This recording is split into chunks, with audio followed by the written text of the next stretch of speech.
జగనన్న సంక్షేమ పథకాలతో ప్రజలు సుఖశాంతులతో ఉన్నారని వైసీపీ పశ్చిమ ఎమ్మెల్యే అభ్యర్థి షేక్ ఆసిఫ్ అన్నారు.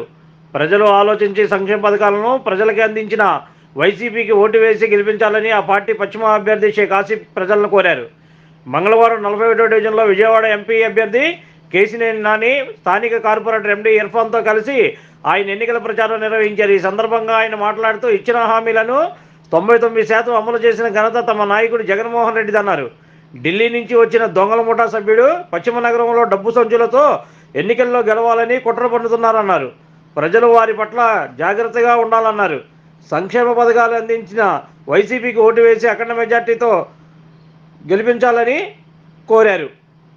డివిజన్లో అనేక అభివృద్ధి పనులు జరిగాయని, సీసీ రోడ్లు, డ్రైన్ల నిర్మాణం వేయడం జరిగిందని, కోట్లాది రూపాయల సంక్షేమ పథకాలు రూపంలో ప్రజలకు అందజేయడం జరిగిందని తెలిపారు. జగనన్న చేసిన అభివృద్ధిని, సంక్షేమాన్ని గుర్తించి ఫ్యాన్ గుర్తుకు ఓటు వేసి తమను అఖండ మెజార్టీతో గెలిపించాలని కోరారు. ఈ కార్యక్రమంలో వివిధ హోదాల్లో ఉన్న చైర్మన్లు, వివిధ హోదాల్లో ఉన్న డైరెక్టర్లు, వివిధ డివిజన్ల కార్పొరేటర్లు, నాయకులు, కార్యకర్తలు, అభిమానులు తదితరులు పాల్గొన్నారు. విజయవాడ పశ్చిమ నియోజకవర్గం 41వ డివిజన్ కార్పొరేటర్ గారైన ఇర్ఫాన్ గారి ఆధ్వర్యంలో ప్రతి గడపకు వెళ్ళి ఏదైతే సమస్యలు ఉన్నాయో ఆ సమస్యలు తెలుసుకొని ముందుకెళ్తున్నాం. అనేక విధాలుగా ఈ యొక్క డివిజన్ని కార్పొరేటర్ గారు అభివృద్ధి చేయడం జరిగింది. కోట్లాది రూపాయలు నిధులతో ఈ యొక్క డివిజన్ని మోడల్ డివిజన్గా తీర్చిదిద్దారు. సీసీ రోడ్లు కానీ, బీటీ రోడ్లు కానీ, సైడ్ డ్రైన్స్ కానీ, వాటర్ పైప్ లైన్లు కానీ, ఎలక్ట్రిక్ ఫెసిలిటీస్ కానీ అన్ని విధాలుగా చాలా చక్కగా ఈ యొక్క డివిజన్ని అభివృద్ధి చేయడంలో కార్పొరేటర్ గారి సహకారం పూర్తిగా ఉన్నది. అలాగే ఈరోజు విజయవాడ పశ్చిమ నియోజకవర్గంలో కొంతమంది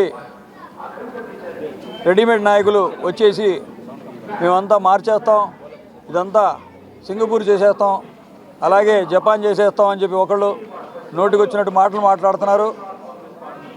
ఈ యొక్క నియోజకవర్గంలో అన్ని కొండ ప్రాంతాలన్నీ చెక్కేసి మొత్తం ఏదో గ్రాఫిక్ చూపించేసి ప్రజలకి మబ్బు పెట్టే విధంగా ముందుకొస్తున్నారు.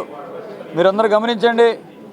వీళ్ళు మతోన్మాదులు కావాలని చెప్పేసి ఈ విజయవాడ పశ్చిమ నియోజకవర్గంలో కుల మతాలకు అతీతంగా ఉండే నియోజకవర్గం, ఇక్కడ ప్రజలు ఒక అన్నదమ్ములాగా కలిసిమెలిసి ఉండే నియోజకవర్గం. ఈ నియోజకవర్గంలో కుల మతాలు సృష్టించి అలజడులు సృష్టించే విధంగా వాళ్ళు ప్రయత్నాలు చేస్తున్నారు. తప్పకుండా ఈ యొక్క నియోజకవర్గ ప్రజలు వాళ్ళకి బుద్ధి చెప్పాలి. కావాలని చెప్పేసి మేము అది చేస్తాం, ఇది చేస్తాం, డబ్బులతో ఏమైనా చేసేస్తామని చెప్పేసి మాయమాటలు చెప్తున్నారు.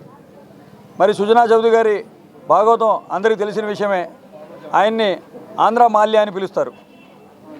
ఆయన గురించి ఎవరు అని చెప్పనవసరంలా. యూట్యూబ్లో సుజనా చౌదరి నొక్కితే ఆయన భాగవతం మొత్తం బయటకు వచ్చింది. మినిమం ఆయన స్కాము 300 కోట్ల రూపాయల నుంచి మొదలు. ఇక దాన్ని బట్టి మీరు అర్థం చేసుకోండి. ఈరోజు ఆయనకి జతకట్టి కొంతమంది మా పార్టీలోంచి అనేక పదవులు అనుభవించి ఆయన పక్కన చేరి కేవలం డబ్బుల కోసం కులమతాలకు అతీతంగా ఉండే నియోజకవర్గంలో అందరూ ఆయన పక్కన చేరి ఆయనకి సపోర్ట్ చేస్తూ తన జేబులు నింపుకోవడానికి ఆయన పక్కన చేరి కావాలని చెప్పేసి అందరిలో అలజడి సృష్టిస్తున్నారు. మొన్నటిదాకా మేము తెలుగుదేశానికి సపోర్ట్ చేస్తున్నామన్నారు. ఇప్పుడేమో బీజేపీకి, కమలానికి ఓటేయండి అని చెప్తున్నారు. వీళ్ళు మైనార్టీ నాయకులు. మళ్ళీ మైనార్టీ నాయకులని చెప్పుకునే వీళ్ళకి ప్రజలు బుద్ధి చెప్పాలి. కావాలని చెప్పేసి ప్రజల్ని డబ్బుతో లోపరుచుకోవాలి అని చెప్పేసి, అలాగే నియోజకవర్గంలో పెయిడ్ ఆర్టిస్టులు పెట్టుకొని వాళ్ళు ఏదో రోడ్ షోలు చేసుకుంటూ తిరుగుతున్నారు. ఏ గడపకి వెళ్ళినా పాపాన పోలేదు.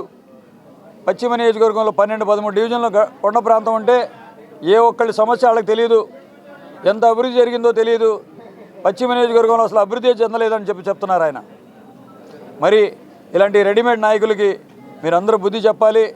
తప్పకుండా ఏదైతే సంక్షేమ పాలన ఉందో వైఎస్ఆర్ కాంగ్రెస్ పార్టీ వచ్చిన కాడి నుంచి అనేక అభివృద్ధి చేయడం జరిగింది. జగనన్న ప్రతి ఒక్కరికి సంక్షేమ పథకాలు అందిస్తున్నారు.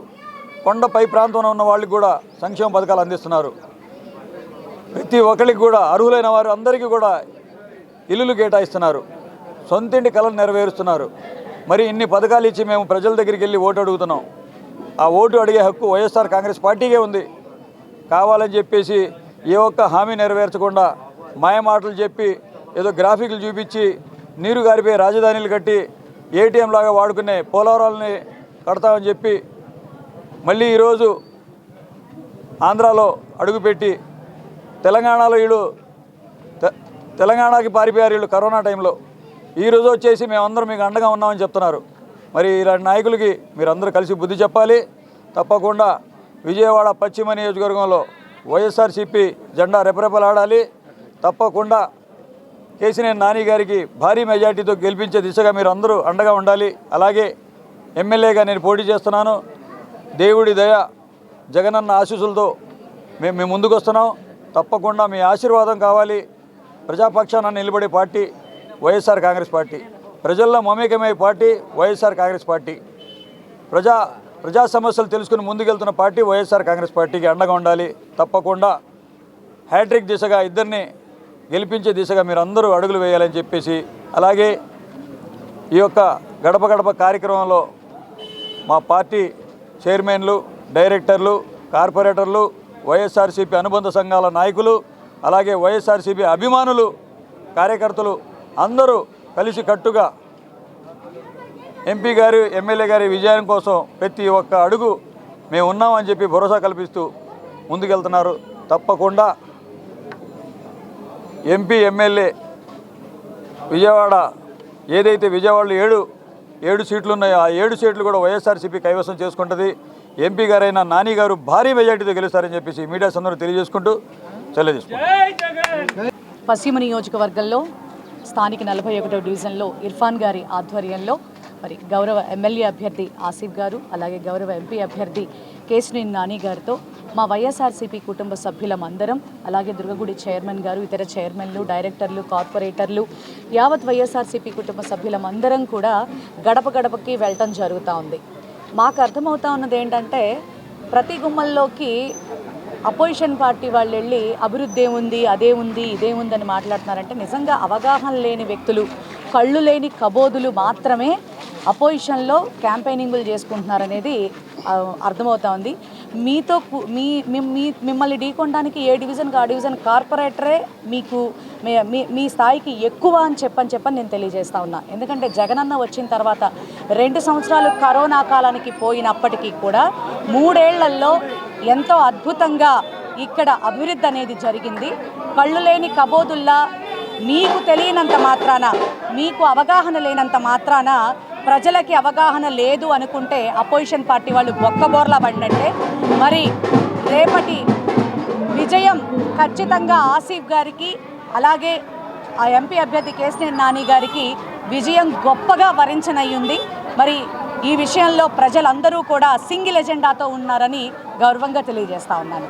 డివిజన్లో మన వైసీపీ అభ్యర్థి, ఎమ్మెల్యే అభ్యర్థి అయిన ఆసిఫ్ గారు, అలాగే మన పార్లమెంట్ అభ్యర్థి అయిన కేశినేని నాని గారు గడప గడప వెళ్ళి ఇక స్థానిక సమస్యలు తెలుసుకుంటూ పర్యటించడం జరిగింది. గతంలో చూసుకుంటే ఈ డివిజన్లో చాలా అంటే పాత ఓల్డ్ సిటీ అన్నట్టుగా ఇక్కడ ఉండేది. ఎక్కువగా చిన్నపాటి వర్షాలు కూడా నీళ్లు నిలబడి చాలా ఇబ్బందులు గురి అవుతున్నవాళ్ళు. మన ప్రభుత్వం వచ్చిన తర్వాత మంచి సీసీ రోడ్లు కానీ, మన స్వాతి దాకా కల్వట్టు నీళ్లు వెళ్ళిపోవడానికి కల్వట్టు కూడా నిర్మించడం జరిగింది. అలాగే ముస్లిమ్స్ బరెల్ గ్రౌండ్ కూడా అభివృద్ధి చేయడం జరిగింది. సుమారుగా నా చిన్న డివిజన్ అయినా సరే 25 కోట్ల రూపాయలు ఖర్చు పెట్టడం జరిగింది. చూస్తే వైసీపీ ప్రభుత్వం వీళ్ళు అంటున్నారు అభివృద్ధి లేదు. ఈ 25 కోట్లు ఖర్చు పెట్టి రోడ్లు కానీ అన్ని సదుపాయాలు కల్పించింది ప్రభుత్వం మా వైసీపీ ప్రభుత్వం కాదా? ఇది అభివృద్ధి కాదా? నేను మిత్రపక్షాలు ప్రశ్నిస్తున్నాను. ఈరోజు చూసుకుంటే మా జగనన్న ఇక్కడ ఎక్కువగా మైనార్టీలు, బీసీలు ఎక్కువగా నివసించే ప్రాంతం పశ్చిమ నియోజకవర్గంలో మా జగనన్న ఒక మైనార్టీ చెందిన ఆసిఫ్ భాయ్ని ఇక్కడ టికెట్ ఇవ్వడం జరిగింది. ఇక ఈ మిత్రపక్షాలు చూసుకుంటే ఒక బడాబాబుని చూసుకుంటే అదే ఓసీ అప్పర్ క్లాసెస్ని ఇక్కడ నిలబెట్టడం జరిగింది వారి మీద. దీన్ని బట్టి చూస్తుంటే మిత్రపక్షాలకి మైనార్టీల మీద, బీసీల మీద ఎంత ప్రేమ ఉందో తెలియవస్తుంది. దీన్ని ఇక్కడ ఎక్కువ మంచి ఆసిఫ్ గారు కానివ్వండి, మన ఎంపీ కేశినేని గారండి తప్పకుండా మంచి మెజార్టీతో అఖండ మెజార్టీతో గెలిచారని చెప్పి నేను ఆశిస్తున్నాను.